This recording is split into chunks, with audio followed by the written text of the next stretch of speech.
이슈 체크 시간입니다. 서구 아미동에는 6.25 전쟁 당시 피난민들의 흔적이 많이 남아 있습니다. 아프지만 소중한 역사인 만큼 아미동 비석문화마을을 중심으로 유네스코 세계문화유산 등재도 추진되고 있는데, 하지만 피난민들을 도왔던 한 교회가 곧 철거된다고 합니다. 장동건 기자와 자세한 이야기 나눠보겠습니다. 안녕하세요. 네, 철거되는 교회가 은천교회죠. 네. 어떤 곳인가요? 네, 은천교회는 그 서구 아미동에서 사하구 괴정으로 넘어가는 까치곡의 길목에 있는 작은 교회입니다. 네. 건물은 1955년도에 지어졌는데 지금은 그때 당시 지어졌을 때와 그 입구가 조금 달라져 있고요. 사무실 공간이 덧대어져서 지어져 있는 상태입니다. 지나가면서 보면 약간 높은 곳에 있기 때문에 눈에 잘 띄지 않을 수도 있는데 가까이에서 보면은 그 화강암으로 지어진 아주 아담한 규모이기 때문에 굉장히 고풍스러운 모습의 교회입니다. 네, 깊은 역사를 갖고 있네요. 70년 가까이 된 교회인데 은천교회는 피난민들에게 어떤 교회였나요? 교회 건물이 70년이 거의 다 돼 가는데 교회는 그 이전에도 있었습니다.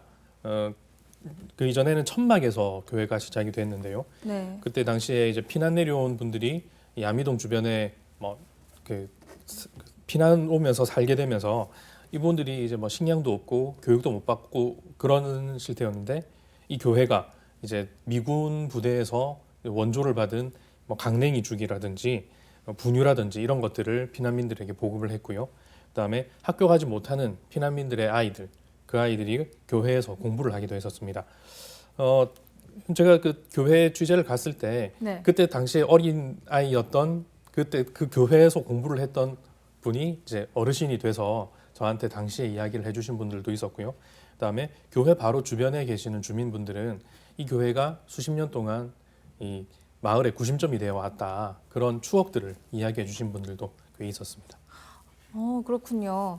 피난민들에게 식량도 제공했고 또 아이들을 위한 교육도 했는 의미 있는 곳인데 왜 철거가 되는 건가요?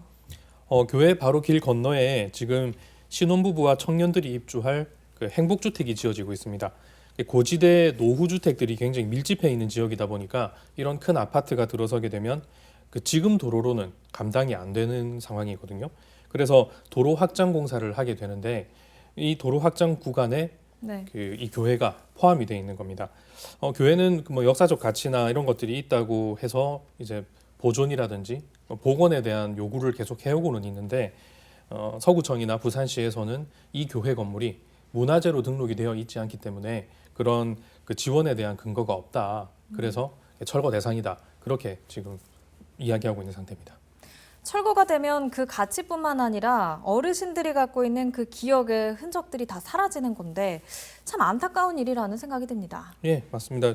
이 교회는 이달 중으로 곧 철거가 될 예정이거든요. 네.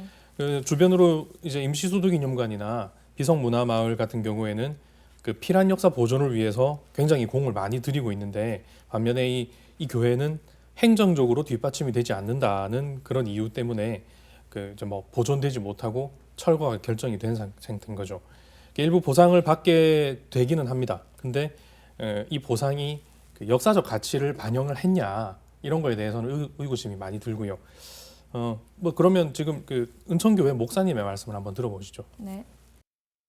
항아리 하나 깨졌다 이러면 시장 가서 새 항아리 하나 사줄게 하는 이런 수준이거든요. 근데 우리 항아리는 그런 항아리가 아닌 거예요.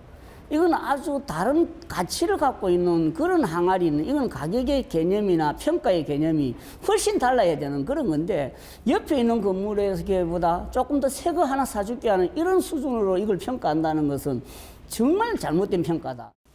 네, 철거가 되기 전에 최소한의 기록으로라도 남기는 작업이 있어야 할 거라고 생각이 드는데 이게 가능한 일인가요? 교회 내부에서는 이 복원을 위해서 굉장히 큰 의지를 가지고 있습니다. 지금 교회가 철거가 되더라도 현재 그 도로가 놓이고 그 옆에 공터가 남게 되는데 그 공터에 이 교회를 복원을 해서 다시 짓겠다, 그런 계획을 가지고 있습니다. 문제가 돈이기는 한데 교회가 받게 되는 보상금은 한 4억 5천만 원 정도라고 합니다. 네. 근데 이 금액은 복원에 필요한 금액에는 엄두도 못 내는 금액이거든요. 굉장히 부족한 금액인데 앞서 말씀드렸듯이 건물이 화강암으로 지어져 있지 않습니까? 그래서 이제 그 목사님이나 교인들이 이 화강암 돌 하나하나에 번호를 다 매겨서 이제 그 해체를 직접 하고 그 해체된 돌들을 그대로 조금 안쪽으로 들여서 다시 그 번호대로 쌓겠다 이런 계획이거든요.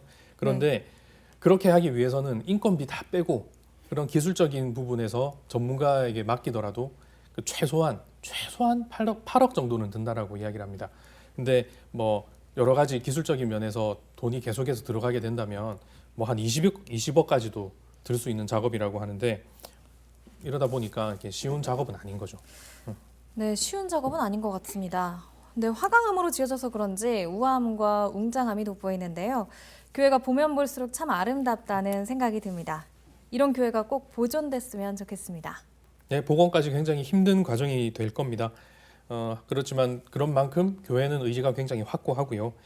시간이 걸리더라도 복원을 위해서 하는 데까지는 정말 최선을 다하겠다라고 항상 말씀을 하고 계십니다. 교회에서는. 뭐 훗날 이 교회가 복원이 되면 네. 이제 그때 참 사라질 뻔한 곳이었구나 하는 기억이 더 새록새록 날 거기 때문에 그때 그런 기분을 느낄 수 있도록 꼭 성공을 했으면 좋겠다는 바람입니다. 네, 잘 들었습니다. 장동원 기자 수고하셨습니다.